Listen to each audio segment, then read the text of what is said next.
আপনারা তাকে আগে জানুন, বাংলাদেশ ইসলামী ছাত্র শিবির আসলে কি চায় এটা আপনারা বুঝুন। আপনাদেরকে বলবো না যে বাংলাদেশ ইসলামী ছাত্র শিবির আপনাকে করতে হবে, এখানে আপনাকে যুক্ত হতে হবে।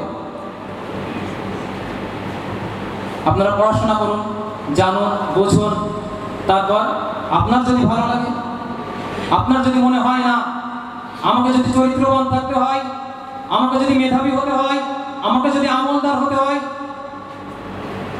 তাহলে আমাকে বাংলাদেশ ইসলামী ছাত্র শিবির করতে হবে। সম্মানিত প্রিয় ভাইরা, আমাদের আজকের প্রধান অতিথি আমাদের বাংলাদেশ ইসলামী ছাত্র শিবির কেন্দ্রীয় প্রকাশনা সম্পাদক আজিজুর রহমান আজাদ ভাই আসবেন, কথা বলবেন। আমাদের বিশেষ অতিথি হিসেবে থাকবেন আমাদের হাফেজ রাশিদুল ইসলাম ভাই, বাংলাদেশ ইসলামী ছাত্র শিবিরের সাবেক কেন্দ্রীয় সভাপতি। আমাদের বিশেষ অতিথি হিসেবে থাকবেন বাংলাদেশ ইসলামী ছাত্র শিবির ঢাকা মহানগর পূর্বের সম্মানিত সভাপতি মুজাফফর হোসেন ভাই।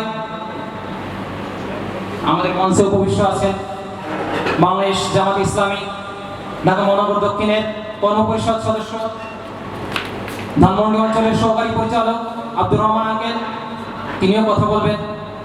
আমরা একটু ধৈর্য সহকারে শুনবো প্রিয় ভাইয়েরা। আশা করি আপনারা কিছু নিয়ে যেতে পারবেন এখান থেকে ইনশাআল্লাহ। আপনাদের জন্য কিছু হাদিয়ার ব্যবস্থাও আছে।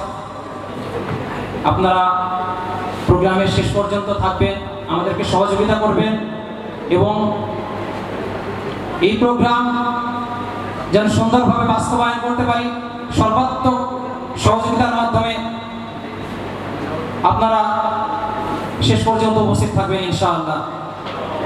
আল্লাহ তাআলা আপনাদের এই সময়কে, আপনাদের এই সময়ের কুরবানিকে কবুল করে নিন। প্রিয় ভাইরা, আমি আর কথা বলবো না, এ পর্যায়ে কথা বলার জন্য অনুরোধ করছি শহীদ কাফেলা বাংলাদেশ জামাতে ইসলামী ঢাকা মহানগর দক্ষিণের কর্মপরিষদ সদস্য, ধানমন্ডি অঞ্চলের সহকারী পরিচালক, গণমানুষের নেতা, শ্রদ্ধাভাজন দায়িত্বশীল আমাদের মোহতারাম আব্দুর রহমান আঙ্কেল।